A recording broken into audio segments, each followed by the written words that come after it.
let them burn it out. Sell them to the richest buyer. They wanna let the world decay. They tell us lies and fade away, fade away. We feel betrayed. We were raised to lose the race. Wake at the back of the pack, kill it anyway. Listen up now, because we're never dropping out. Beat the odds, beat the big house.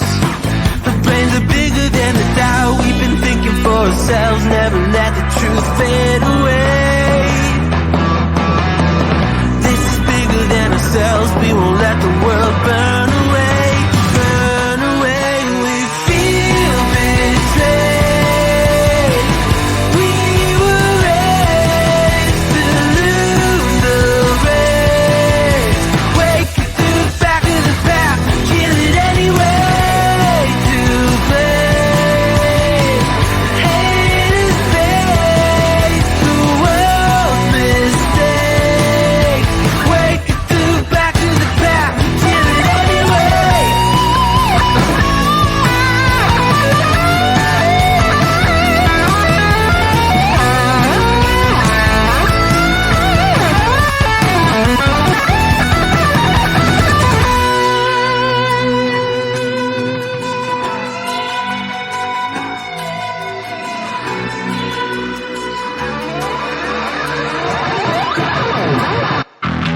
And we feel betrayed. We were raised to lose the race. Wake at the back of the pack, kill it anyway. To play, haters face the world's mistakes. Wake at the back of the pack, kill it anyway.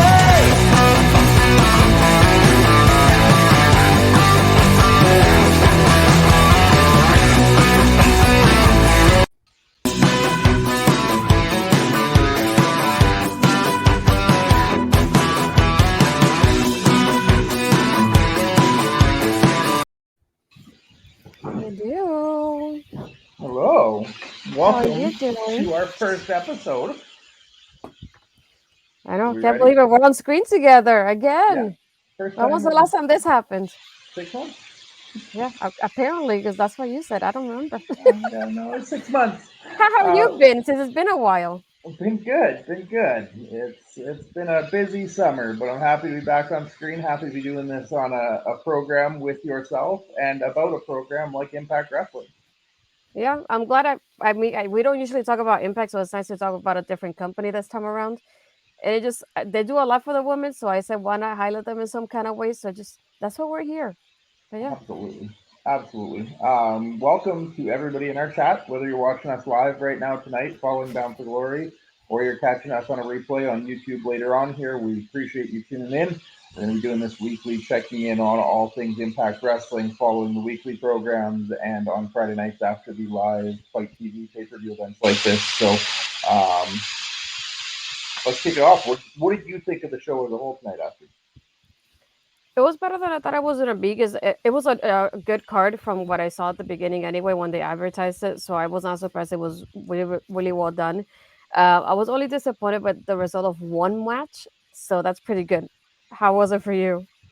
I think I know which match you're talking about. And by the end of the night, they won me over with it, so I'm okay with that. But as a whole, I thought the match was really, really well done. I was a little behind on watching, which is why we're a little late kicking off tonight. But I got through the whole card, and everything was up to the standards that I've come to expect of what Impact Wrestling is putting forward from an in-ring perspective, week in and week out. Yeah, and I know I wanted to mention it because I think we both missed the pre-show because I was doing the other show and obviously we're working. But just to name it, we had Brian Myers for the Happy Not Open Challenge for the Digital Media Championship, and we have the answer from Dirty Dingo of all people. So that was surprising to see. I'll definitely watch the match a little bit later, so I didn't get to watch it. I started with the regular card. What did you think about having Dango Ball people answer that challenge, though?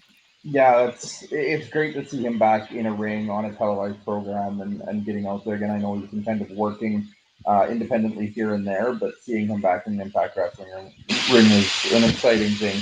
Um, Admittedly, I haven't given the Digital Media Championship the respect it's deserved since its inception.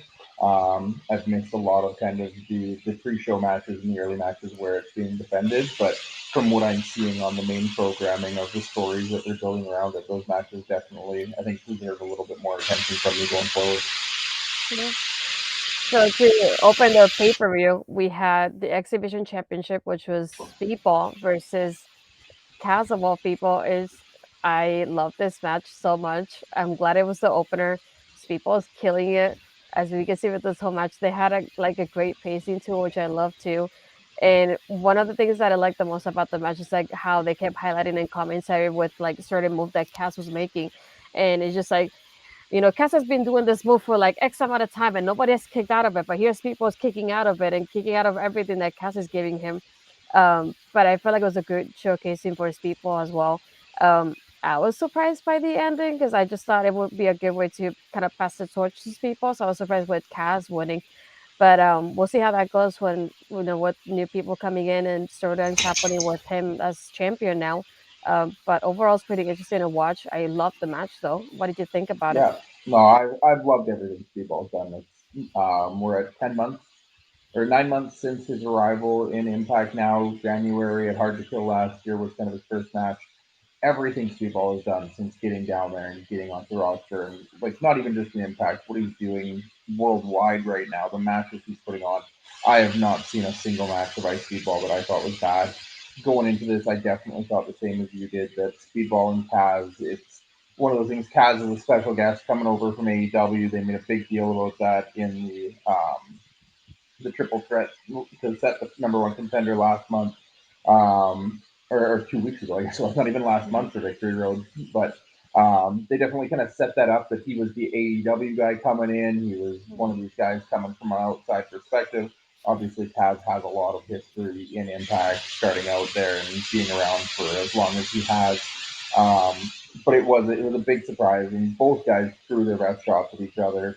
You had Speedball throwing ultimate weapons out there. You had Kaz throwing out cutters left, right, and center. That ultimate weapon into a cutter was absolutely ridiculous. That's something I would expect from a Randy Orton. So to see Kaz Yeah. pull that off, and then the way he just smoothly transitioned it straight into that chicken wing for the finish was it was the chef's kiss, really. It was, Yeah. and just as a whole, these two just killed it. It was a hot opener. It got the crowd going. What I love about the X Division and Impact's portrayal of the Mhm. X Division week in and week out is they always put these guys out there and they always kick the show off with a bang. Yeah, I was just saying it was a good shocking way to open the show more than anything because I didn't expect a new champion to begin with, especially when they kept highlighting, oh, Speedball has had 9 defenses that he's had so far. He's been successful at each one of them, and that's the best, kind of record they had for an X Division champion. The way he has, so I just the way they would keep going and highlighting everything he's done as champion. I kept thinking, it just gonna keep going. So I was not expecting that result of all results, but I think it'll be interesting to see how Cass meshes with the younger talent that they have in the X division and Impact right now. Yeah, it's definitely going to be interesting to see where they go with Kaz with this. My first thought was that I mentioned to you in chat before we went on the air, is that I think we can easily come back and revisit the Kaz Chris Sabin match that we tried to have a couple months back that Honor No More interrupted and caused to go to a no finish and come back and actually have that what was a futures match 20 years ago that they tried to do, now that they're the present come back and actually have that for an X Division title and let that match come to a proper conclusion, which I think would be a great way to build this X Division for Taz right now. Start off with that feud, let him and Saban go out with it, and build forward from there. Yeah, and now to switch gears, we will go backstage to an interview with Mickey talking about her match with Mia. But she says, if anything, I'm the torch, and here I'm here, put Albany to the ground. But yeah, I think it's interesting the role with Mickey James too. I've been loving what she's doing with the ladies because even though she's winning the matches, she's still highlighting the ladies from the Knockouts division in such a way, and I love what she's doing in this like last rodeo, as she calls it. On her way to the Knockouts Championship. So we'll see how that goes for her. But then after that, we had Miki versus Mia. Wow, I enjoyed this match so much. I I was also torn because I love both of them. I was one of those people that was in the Mae Young Classic when chanting for Mia to get signed to NXT. But I've also loved Mickey for quite a while now. So just this was one of those I didn't know who to pick, but I knew either way I was going to be happy with the finish. But at the same time, I had a feeling Mickey was going to win it because if Mickey loses, it's the end of the road for her. So I had a feeling she was going to win it, but it was incredible. One of my favorite parts though was towards the end when Mia just tells her I'm sorry, and she kicks her with Eat Defeat when she Yeah. does it. But it doesn't go the way that we expected it to go. But having that part reminded me of like Ric Flair, Shawn Michaels WrestleMania moment. Just like, I'm sorry, I love you, but I had to hit you anyway. But yeah, I love the chemistry between them, and I love having their sportsmanship at the end when they just hugged each other after the match too. And I love the pacing of it, and Mia is just incredible. So I either I way, it was love this story fun. for Mickey. I really Yeah, do. I love that they're doing this with Mickey. That we don't know how much longer she's got left. I'm sure she has it all planned out down to the day at this point, but we don't know. So every match that she's doing in this last rodeo, it could be that night. And I think when it does happen, it should be a surprise that it should come out of nowhere to us. Um, that we have somebody that you don't expect, somebody that's going to be made from this match, that we're going to get coming in, making a big impact on the card, on the roster. Somebody like a Killer Kelly or a Masha Slamovich would be a great way to put them over as the next face of the company. I definitely like that too with the Mia and Nikki at the end there and the Eat Defeat. I also love the subtlety of the way that that played out afterwards too, though. That she got her too close to the ropes, and the way that Mickey kind of awkwardly fell into the ropes. It's a feasible way that she hit the fall, but she knew the ropes were there because she hit them on her way down, so it was easy for her to like make that stretch to grab it, even if she couldn't actually get the shoulder up. She knew that the rope was there. yeah. Yeah, Um, the, I love the storyline that they have between them. That was pretty well done in this match too. the other thing in this match that I really loved was the callback to Mickey's early time with the kiss on the ropes, and Yeah, it reminded me of Mickey and Trish feud. yeah, that's very true.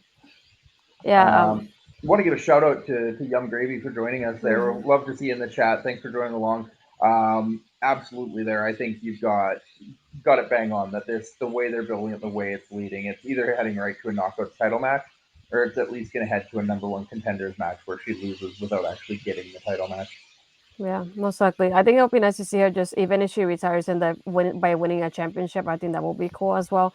I think she's one of those people that I don't mind her doing it because Mickey has worked so hard in the industry and she's working her butt off to get towards that. It's not like she's coming in for one match and that's it. She's building herself up from thinking like if she's gonna retire to this. It's just incredible to think about.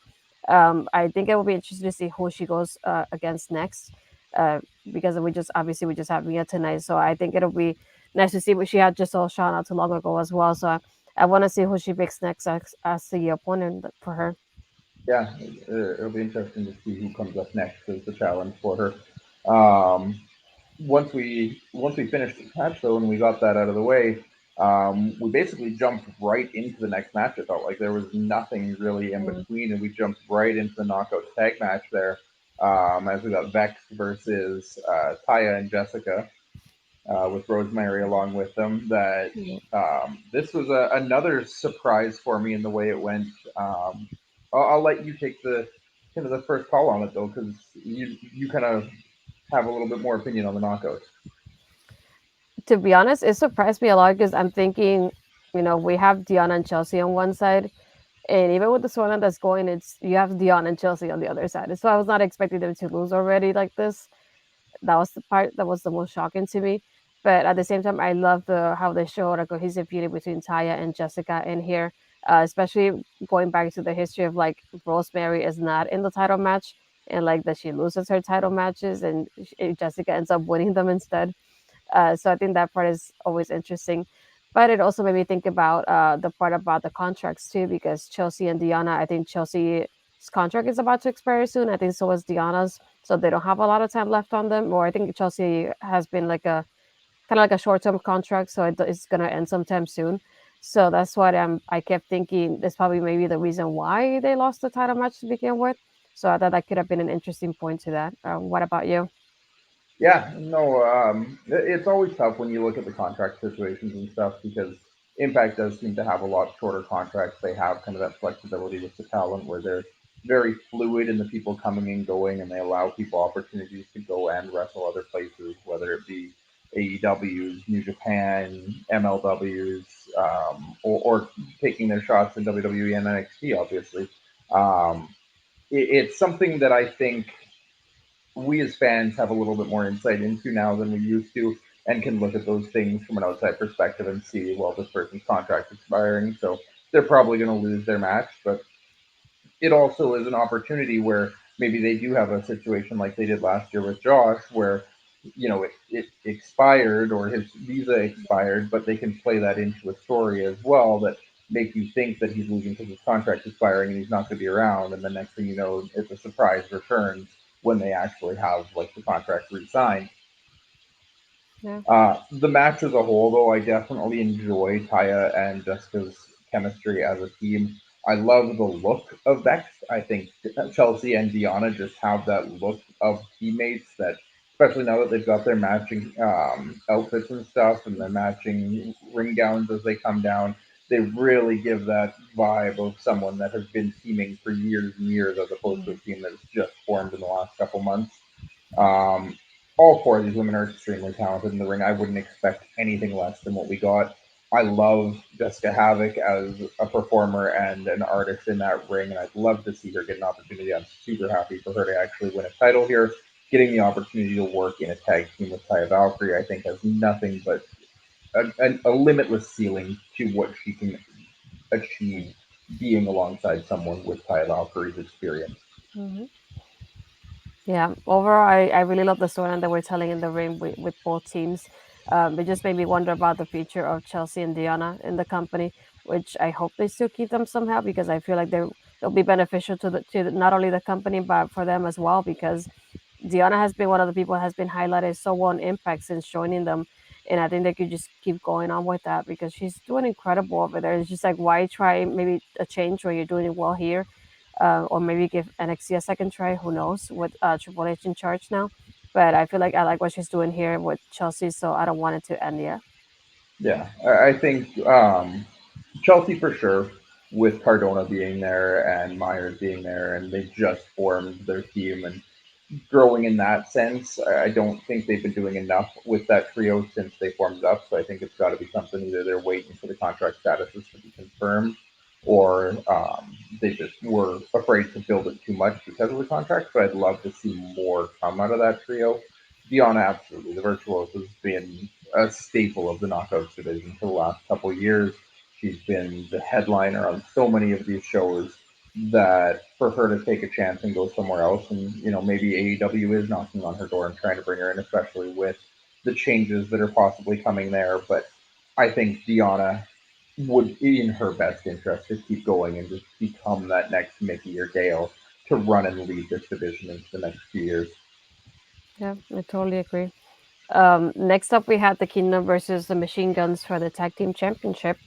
Yeah, I like the storyline that we're telling with this match as well, and I love. I keep thinking about every time I saw Machine Guns. I remember watching TNA back when I first moved here, and just thinking of like the Machine Guns have been going at it for a while now, and it's incredible to think like still how quick and agile they are, even so many years later. And the pacing on this match was incredible. Yeah, I love especially the double team moves between both teams were incredible. I did feel bad for one part because Mike, I think, was holding Alex Shelley, if I'm not mistaken, for Matt Taven to do like a suicide dive, and Matt's feet were, mixed on the ropes, so he just couldn't do it. They tried to still like move Alex to help him out and still do some kind of move on him, but I felt bad for Matt that he just got tangled with the rope, so he couldn't do the move in there, and I just like I feel like it kind of broke me from like the routine of what the match had been going on. But other than that, I was very entertained. I love having Maria in there as well as usual, bringing those shenanigans to the ring, and being used as the way for them to retain the championships overall. But pretty entertainment match. So what did you think? I mean, I didn't even pick up on that moment on the ropes as much because the entire story and the way that the match was playing out, I just credited Chris Sabin to his like master class of tag team mind games and just how well he was playing the Kingdom against each other throughout this match. Just outsmarting them at every turn. Just Yeah. the timing was fantastic in so many of those spots where he had Taven and made Bennett kick Taven, or had Bennett and made Taven kick Bennett, and just all of those different, all the way down to the finish of the match where he ducked away and made Mike Bennett kick Maria, and it just flowed so well into everything Saban had been doing all match. But then he just happened to get caught and rolled up, and they managed to beat him with Taven using feet on the top rope for the stolen victory almost. But it makes it in a sense like that the misstep that you're talking about of Taven not being able to get his footing on the top rope. It just played all the way through as the Kingdom's timing was just out of whack the entire night. They had no chemistry, no sense of what needed to be happening, and just couldn't get together in a cohesive fashion with their partners. Um, Motor City Machine Guns. Those guys have done it all, and they continue to do it all on a night to night basis. And this match was just, like I said, it just put Saban on that next level for me. That we saw Alex Shelley and Josh Alexander a couple months ago to Emergence. I would love to see Chris Saban get Josh Alexander for the title here in the future as well. Yeah, I think that would be a good one too. After this, we got a recap of the Hall of Fame, which was Raven earlier in the pre-show after the Digital Media Championship match. And then after that, we had the Call Your Shot gauntlet match. I'm gonna lead to you now. Well, I forget it's the Yeah, opposite way I for me. mean, I definitely took a lot of notes on the Call Your Shot Gauntlet because I tried to keep track of who was doing what and who Yeah. got everything out. Um, it was what you would expect from a Call Your Shot. It's very Royal Rumble esque, except for the finish. That you get a lot of bodies in the ring, and it's a lot of just spot after spot from whoever's coming down to the ring. Enjoyable in its own right, and some surprises in there as well. We got a surprise right off the bat with Joe Hendry being one of these first entrants in the ring with Eric Young. We got Steve Macklin out third. Um, we got a run of some regulars. We got Swan, we got PCO, Savannah Evans, Johnny Swinger. Just got to throw it out there. Every time Johnny Swinger's out here, I love his little mini ring that calls me back to the 80s, but it's like a 100th of the size of the rings that the guys came out in back in the 80s. Lots of women in this match, though. Like Savannah Yeah. Evans, we got Tasha Steeles, we got Killer Kelly was out there. Taylor Wilde was a surprise entry. Giselle Shaw, just a ton of women in this Call Your Shot Gauntlet, and they all held their own with the men that they were in the ring with. Savannah Evans having a stare down with PCO. You had Killer Kelly coming out and like choking out. I think it was Macklin she choked out at a point Yeah. there. And then like Tasha turning on Savannah and flipping Savannah and Killer Kelly out together to get rid of both of them. Sammy Callahan, you had Callahan, Moose, and Macklin revisiting that feud with all three of them in the ring at the same time. I think the biggest surprise in the match was when Bully Ray showed up. Definitely not expected whatsoever to see Bully Ray coming out in this match. And then right afterwards, you got a run with Tommy Dreamer and Rhino, where we got to have the ECW reunion in the middle of the ring, where Johnny Swinger decides he thinks he's an ECW original as well and gets to pay the price by flying over the top. And then Keith coming out, you got Bobby Fish coming out, and then the other kind of big surprise was Matt Cardona's return to an Impact ring after kind of his hiatus since handing the title off to Brian Myers. Ultimately, the end of the match came around really well. The Bully Ray and Taylor Wilde stuff with the was up off the top, and Taylor like crawling up into his arms and half making out with him in the middle of the ring, but then getting taken out of the ring by Matt Cardona along with Giselle. You get down to the end, and we ended up with Bully Ray and Steve Macklin as our final two, which I've been saying for months prior to us starting this show that I think Steve Macklin is the guy that is going to dethrone Josh Alexander. So at this point, Call Your Shot Gauntlet, we got the surprise return of Bully Ray, and we've got Steve Macklin who's been killing it for a year plus now. I thought for sure Macklin was winning this match. 100% on board with it. When Bully got that win out of it, I was shocked. Very, very surprised, unexpected. Um, Ultimately, the way they've turned it around and the opportunity to see Bully Ray versus Josh Alexander is a match I'm looking forward to. But I still think that I want to see Macklin be the one to take the title. This one, like I said, this was the match that I didn't like the ending for. I was thinking, like you said, this is the way to highlight Macklin, having him take out Bully, and this will be it. And I kept thinking, this is the way of the veteran helping the younger guy in the roster. It's like, why wouldn't I want Steve, who's part of the roster, win the match rather than Bully is coming in like a surprise entrant? But that was just my thought of it. 'Cause I would have preferred Steve to win it and just highlight him in that way, and him against Josh would have been better for me. But just the little spots that happened that I loved as well was having, Tasha of all people, who's really tiny like I am, facing Bully Ray in the ring and showing no fear to him. I love that moment. And he's like, forget about it. He just throws her to the security guard somewhere there. I loved it. And then having her in that, confronting Killer Kelly as well. I love how they showed like those little storylines. They compile them in the ring as well, and that was one of them. And the way she eliminated Savannah just to eliminate Killer Kelly as well was pretty cool for me. Um, and also like that ECW reunion. That was cool for a moment, but I was thinking, I hope none of you guys win because you guys are the older guys. You guys have done probably almost everything. You don't need to win it, and then Bully have to win it. Just why? I was like, really? Um, and then, oh my god, another part that I thought was really interesting was Bobby Fish came out and the CM Punk chants were super loud just for that moment he was there. Okay, I was telling Ed while I was watching, just I lost track of how long Bobby was in the match. I don't think it was too long, but while he came in, the moment he came out and the music just started, it was the CM Punk chants were so loud. For that moment, he was highlighted up until the next person came out. So I thought that was super interesting that the CM Punk chants are following him up to Impact now as well. Um, but yeah, I just like would have preferred Macklin to win it because I was thinking Macklin and Josh in the future would have been something awesome to see, like showing their two different styles of wrestling. But yeah, just it'll be Bully Ray for what it seems like. I think another one I would have like would have been Cardona as well because I just having him return, I think it would have been cool for him to win it. But it's I guess it just what they prefer going with the veteran for the moment. So we'll see how that goes later on. But I feel like The this is the only one I was like kind of disappointed with, but it is what it is. Bully Ray's history and impact, it gives Yeah. kind of that gravitas to it that he's somebody who's won so much and is a multi-time former champion that it kind of puts some legitimacy on his claim to, test the young new guy in a Josh Alexander. You book him for one of these upcoming pay-per-views in the next couple months.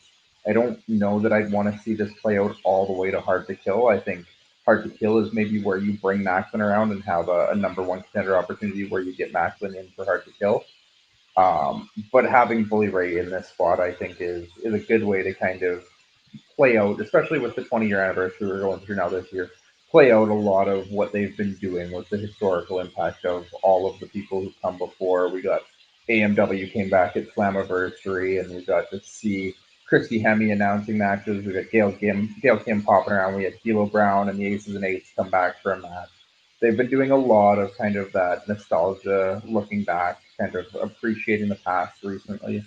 And so a Bully Ray match in that sense, I'm okay with.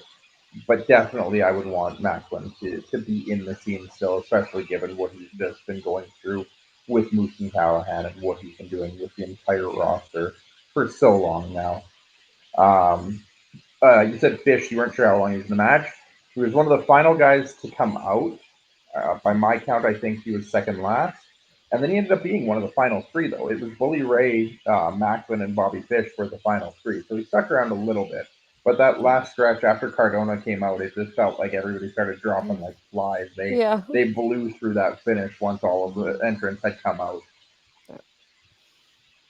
Yeah, and then after that, they show Eddie backstage getting ready and having his wife Aisha with the kids, and just I liked this is something I was discussing with Ed before the show started. And one thing that I liked is I like how they haven't made us forget that they're a couple, even though they're one is a heel and one is a face, and even showing that her as a face she doesn't agree with what he's doing. So I like how they played that out on screen as well, and just kind of like I hope you this is the end of it for you, but I'm still supporting you because you're my husband's kind of situation. So I like that in backstage how they portrayed it.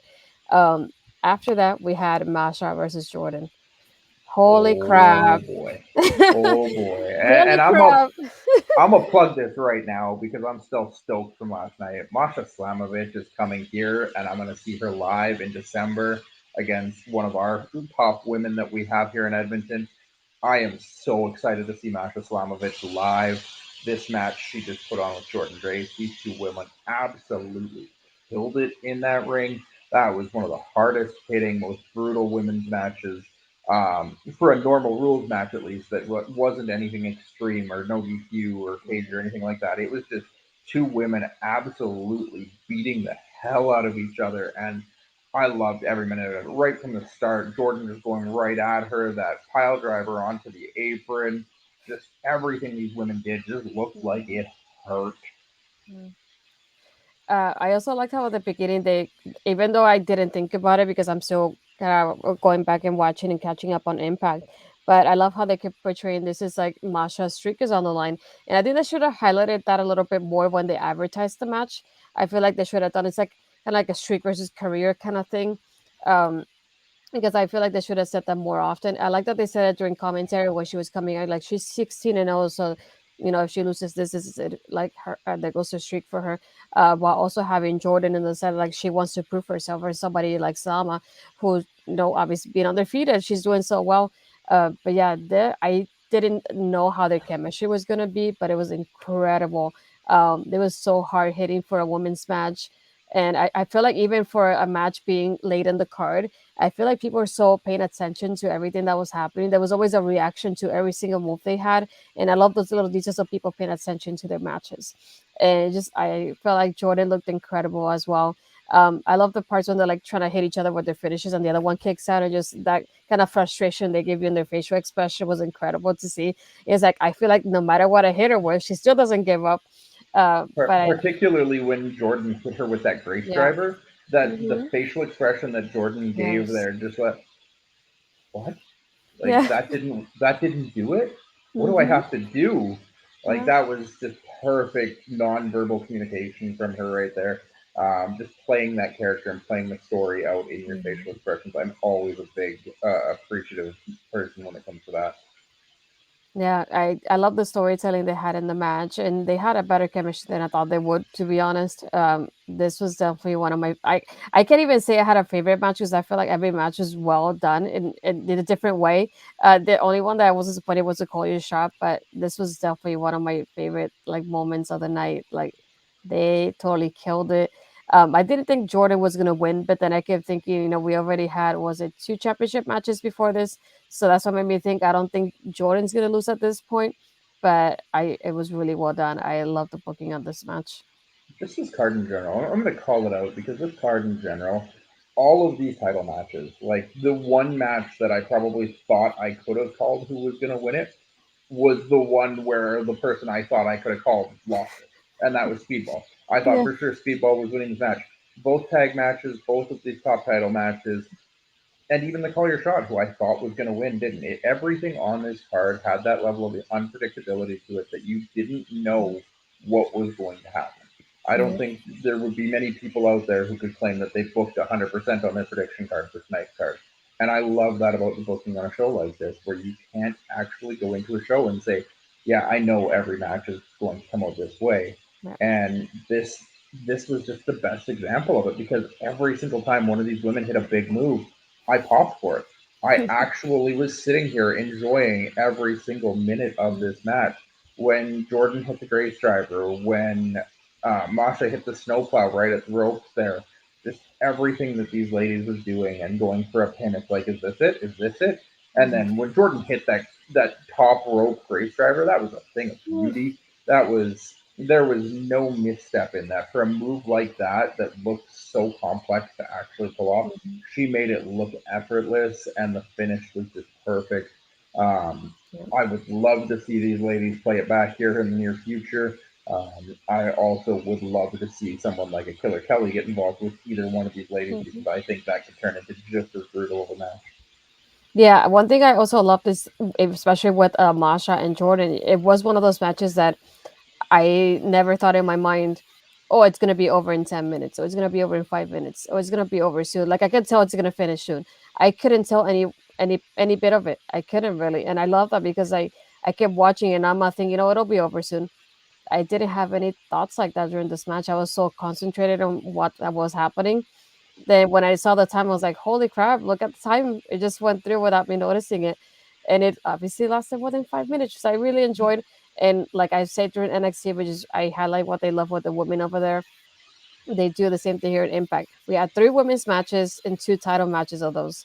It's incredible to think that in such a card for a 3 hour show, three of the matches were involved with the women. But we also have like Aisha and Jade, and during the main event that they kept showing them, and we had Maria in the tag team championship match as well. So the women were And the being women in the Call Your highlighted through the Shot. whole night. Yeah, and the Collier shot too. So they were The all only highlighted through the match whole tonight night. that didn't have a woman involved was the opener. Yeah, all through the That whole night, the women were highlighted. they had the three women's matches. You had women involved in the Collier Gauntlet. You had Maria taking a bump in the tag match, and you had Mhm. Alicia Edwards and the sidelines for the main event. So, 100%. If you want to talk about focusing on women's wrestling, this is the program to be watching. This is the show that is doing it right, and they have been for well over a decade now. The Knockouts division is top tier. Every woman on the card deserves the spot that she was in and proved it in her actions on the night. Yeah, very true.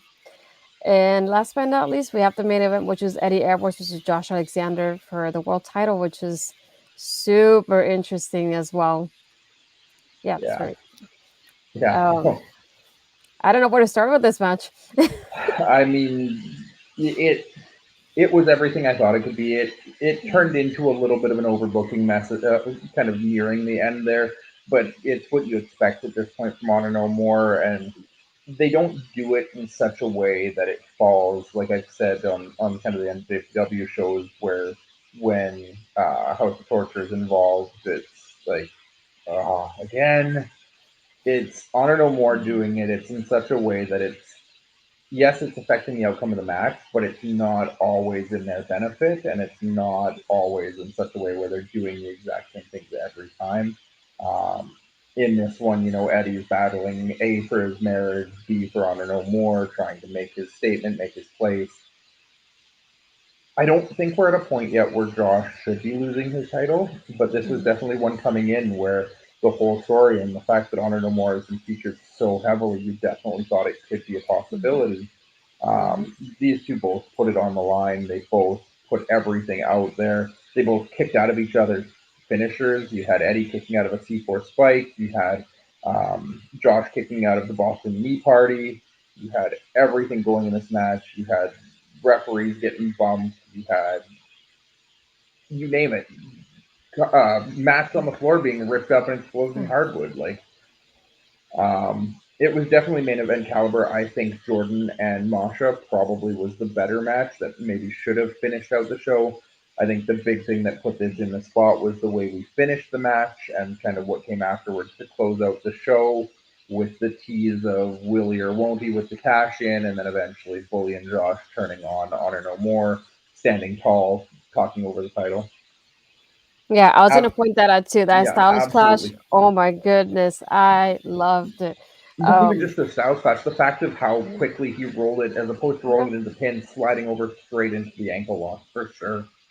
Yeah, I don't know if you felt the same way. This is something that I was telling Ed as well. I the way they kept going back, putting the camera to Aisha and Jade, I kept thinking Aisha was gonna turn to Jade and do something to distract Josh in that way, and I kept waiting for it every time they put the camera to them. I was like, why do you keep doing that to me? Nothing's happening between them. It's just Aisha just looking at Jade at the side, and that was it. And I kept waiting for something to happen there between all the shots that we had. But yeah, just that was a moment that I was like, maybe now no, maybe now they'll do something, and then nothing really happened there. But I love how Eddie looking at his family, just like having those moments to like debate about what he was doing because his kids are watching him as well. But yeah, Yeah, I love having the way Honor No More came into and show get that distraction as well. And at the end with Bully Ray, I was scared. Like I was legit scared. I kept thinking, "Oh no, it's the Moose thing all over again." No, and it just they have my heart right there. I kept thinking, "Oh no, Bound for Glory is gonna be a cursed paper before Josh Alexander now apparently," and I was super scared when I saw him. And it's like they just beat up Josh after the match, and they move out of the way, and Bully's like, "Yeah, yeah, I'm gonna do this now," and he's giving his hat to Vincent. And he's like, "Yeah, I got this," and then the stare down with Josh. I kept thinking, "Oh no, it's happening." I felt like I was watching it with my eyes half closed, just in case it did happen again, because I didn't want it to happen. Um, but yeah, I know that it was for that one moment of Bully helping Josh take out Honor No More, but still at the end it's showing, I have the championship in my hand now, but we're gonna be seeing each other soon. I love what he said. He's like, "I'm gonna make you step up your game." I'm like, "What game? He's already incredible. What else do you want him to do?" um, but yeah, I love the storytelling in the match, and these two were incredible together. I feel like obviously it's not going to be the end of Honor No More with Josh, but it's still a pretty good ending for the match for me. Yeah, no, they definitely kept putting it out there throughout the match. Tom and Matthew both talked about it throughout the match with the wives and the children in the audience, and they mentioned it at one point when they were battling on the outside, how like Josh keeps looking at his family for like motivation and like strength and whatnot, and Eddie almost like not even caring that his family's there, not acknowledging them, kind of stuff. And the way that they were talking it up, the way they were playing it out, and the way they built up this match, it definitely felt like Alicia was going to be um, a part of it. And leading up, like all the way up to Victory Road, even the way Eddie and PCO have been going, I also thought potentially PCO could come out and cost Eddie the match here too. I think we're possibly heading to a point there where PCO and Eddie are going to come to blows. Yeah. Um, but all in all, the family involvement was definitely something that I think they had almost as a red herring there. They wanted you to believe it was going to Yeah. happen, and then when it didn't, you were kind of like pleasantly surprised almost that Alicia didn't turn and join Honor No More. And yeah, the ending just I wish I would have actually taken down verbatim or at least some like proper notes about what Bully was saying there, because I definitely appreciated just the way he was holding the title up to him, like you know what this title means, you know what it Mhm. means to be champion. I'm gonna make you step your game up because Yeah. you've never faced somebody like me. I think one of the parts that he was saying is like, "Do you know who I am?" He's like, "I don't have to ask you because you know who I am." That was one of the parts that Yeah. I thought was interesting when he confronted him there, and that part of "I'm gonna make you step up your game." I'm like, Josh is already doing a great job. Just leave him alone, please. But now I'm not gonna like having Bully as like Josh's shadow now, but after winning the Call You Shot Gauntlet. But it is what it is. Well, Um, that definitely had me nervous too when his music hit. I was like, no, no way, he's not going to do this right now, is he? Especially like when he came out and he was sitting in Honor No More, we're like cheering him on for it. I'm like, Bully's not joining these guys, is he? Like this group's already big enough. Adding another person to Honor No More, like what? We want a 10 person? Are you the new Bullet Club at this point? Like we're just going to keep adding people forever? Like and so when he actually handed off his hat and he started talking to Josh, I was trying to like watch the conversation because they weren't actually focusing on the voice. And mhm. you kind of almost see him say like, "Are you all right? Are you ready? Now!" And then that's Yeah. when they attack. Mhm. I think Josh at that moment said, "Let's do it," and that's when they started doing it and hitting up and Honor No More. But yeah, I kept thinking, well, it's Bound for Glory, Call Your Shot Gauntlet, and then the family's right there. It's happening all over again. Why? I was like, I was not happy when it happened last time. I'm not gonna be happy if it happens this time either. I was really really scared. But I'm glad that Josh retained not only retained the title, but he's still champion after the pay per view is over. Thankfully, it was not the same thing happening as last year. Thank God. Um, but yeah, overall, a pretty good pay per view to watch. I was really entertained. And it just to think like tonight alone, we had so much wrestling going on. There was SmackDown going at the same time. Plus, we have Battle of the Belts. Plus, this going on. But yeah, I was just so hooked. I try to watch SmackDown. I keep try to glance at it every now and then. I couldn't because I was so concentrated on the pay per view. I lost track of whatever was happening on SmackDown. But yeah, I miss talking about Impact and I miss watching Impact. So it's nice to now I subscribed to their YouTube and now I found how to watch it. Having my blonde moment of the week with Cody earlier this week, so I can figure out how to watch it. Um, but yeah, I'm just glad to be able to watch Impact again and just like kind of refresh my mind of what has been going on because I seen clips on Twitter every now and then and on YouTube, but I never really paid attention like I did tonight. But it's motivating me to keep watching it more often and just kind of going back and see what I missed in the storylines and why the storylines like what they are right now. But overall, pretty good pay per view. What did you think? Yeah, no, absolutely. It was a great show. I've been um, kind of flying through a bunch of the stuff in the summer recently, and Mhm. just trying to catch myself up mentally and prepare for our show now tonight. And it's on par with what they're putting on, especially for the Fight TV pay per views. But even their exclusive events on Impact Plus, the booking, the matches, the story, and the in ring efforts of everyone on the brand is absolutely top tier right now. I don't think Impact Wrestling gets nearly enough attention and respect for what they're putting forward. They're kind of buried underneath the WWE and the AEW of the world right now. We're stuck acknowledging that those two are kind of the top of the focus and the popularity charts, even though Impact is putting on sometimes much better shows. So if this is where we're kicking off from, this is our starting point, Astrid. Mhm. I think we've got nowhere else to go but up, Mhm. like continuously up from here with the talent they've got. Like I said, just the Mhm. fluidity of the roster. You never know who you're going to see on any given night. You got your Bobby Fish shows up one night. You've got Bully Ray Mhm. coming back after how many years without wrestling a match. You've got Mhm. D'Lo Brown showing up on a pay per view and deciding to don the aces and eights vest again and actually get physical. And it's been a fun time to be a wrestling fan all around. But I've definitely had a soft spot in my heart for Impact for a long time now, and I'm really excited to get to do this with you and get to actually talk every week about Impact Wrestling going forward. Let me throw it back to you though. From everyone we Mhm. saw tonight and all of these matches, we'll go to the name of the show. Who do you think made the biggest impact?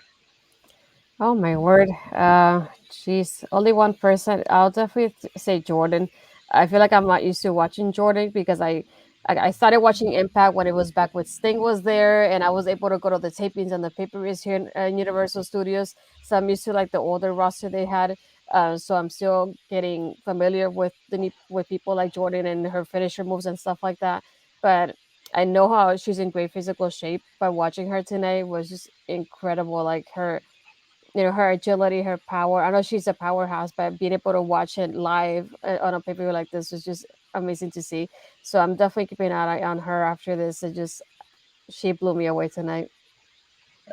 There was a lot of standouts. There was a lot of great wrestling. There was a lot of people I felt like had a big impact on the show and like really stood out as the top of the card. And if you want to throw around the pillars, where there's lots of people on this card that are people who should be in the conversation for the top wrestlers on the brand.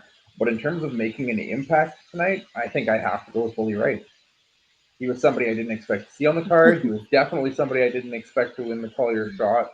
And by the end of the night, he had me on board with it. Like it was kind of a turn from not even expecting to see the guy to being like, okay, that's a cool like nod to the past to holy crap, he won to like, oh my god, is he going to join Honor No More? Like it was just like very impactful return for me. And I don't know how long he's going to stick around. Hopefully, he doesn't actually end up winning a title out of this, but I'm really excited to see him in a feud again and back on the screen because I did miss a lot of his big run and impact back in the like 10 years ago when he was actually running the show and running the aces and eights and that. Yeah, that's one of the parts that I remember watching that I was telling you about. That I remember being there for the Universal Studios tapings in that moment with the wedding and everything, the aces and eights.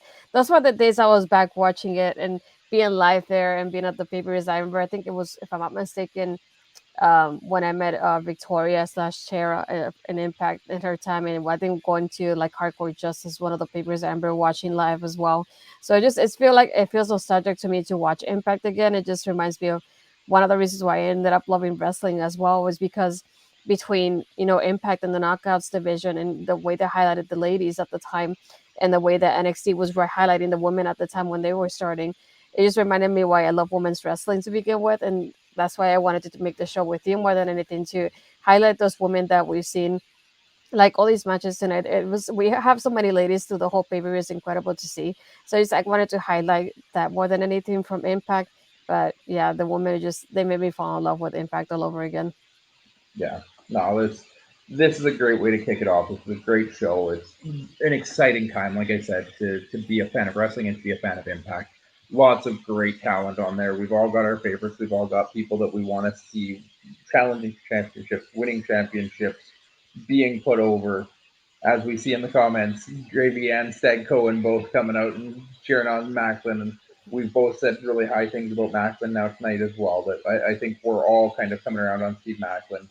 Tag him, bag him, and mayhem for all. That's the name of the game at this point. It's what we all want to see on the World Championship picture. But there's a lot of other really talented people on this roster. And no matter who's getting those shots, you know it's going to be a top quality match. Even if it is a Zicky Dice or a Johnny Swinger once in a while, they still have the ability to make it an entertaining show. Yeah. Before we go to the plugs, I did want to thank our partner, Ed, for helping us producing tonight. So last minute. Sorry, Ed, but I'm going to put you on screen for a moment and highlight you too. I know it's going to mess up the overlay, but I really don't care.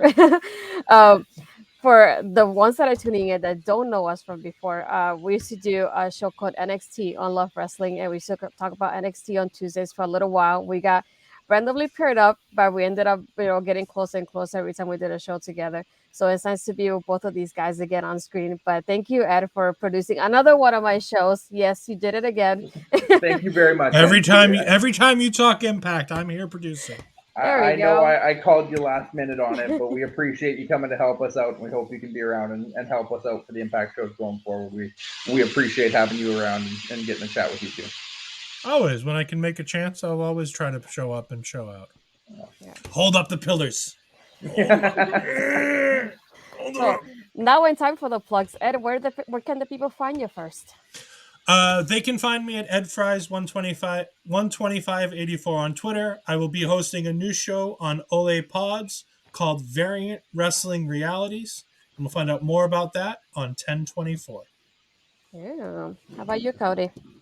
You can find me on my Twitter at Cody Defoe. You can find my Twitch at Cody Defoe. I'm not doing much there yet, but I am getting my setup all together. I'm probably going to start streaming first time playthrough of a game I've never touched before coming up, thinking either The Witcher 3 or Horizon Zero Dawn. You can see me try it out and play through that. We'll be here Thursday nights going forward for everything Impact, possibly Friday nights as well for the big 4 shows throughout the year. Come back, check it out with Astrid and I. We'll talk all things Impact Wrestling. Yeah, let me think about mine. No, kidding. No, I got Tuesdays taking over with Chris Parrish on his Twitch, so you can find that on my Twitter as well. And then I'll be here usually on Thursdays making an impact with Cody. And then pretty soon I'll be launching the Ladies Wrestling Showcase with Mel, who was in the comments a little bit earlier. We're going to be highlighting women's wrestling, which obviously we're going to end up talking about Impact somehow as well. And my interviews, Astrid Asks, are going to be once a month. I'm coming back soon with those. And on the weekends, I do the women's wrestling talk review for NXT. So you can watch out on their socials for that. Sorry. And then earlier today, I did a panel about Hispanic Heritage Month with them. And we're going to be doing another one next Friday as well to highlight and close out Hispanic Heritage Month, which is super exciting to do. I love talking about my culture and where I come from. So it's exciting to do something different when it comes to wrestling media. But yeah, it was really fun. I'm glad I'd be able to do this with you again. We haven't done anything on screen in quite a while. It feels longer than 6 months. I'm sorry. It feels longer than that. It was a long summer. I mean, everything's been really slow moving lately. Also, just want to shout out Young Gravy, Stag Cone 15, Melball Collins, That Canada Dude, everybody who's joined us in the comments. Thank you very much for joining us. I know it's a late night, depending on where you are in the country right now, but we appreciate you coming out. There'll be earlier shows for the Impact shows on Thursday nights for sure. We'll go live right after it's finished at 10 p.m. Eastern Time, 8 p.m. Mountain. So check us out there. We'll keep it consistent and constant, and hope to see you back. And definitely share when we're posting on the socials. If you're following us on there, share it around. Invite any of your friends that also enjoy Impact. We'd love to see more people here joining the discussion. Well, thank you everybody for joining us, and have a good night. What you think about when you're born into a fire? Let 'em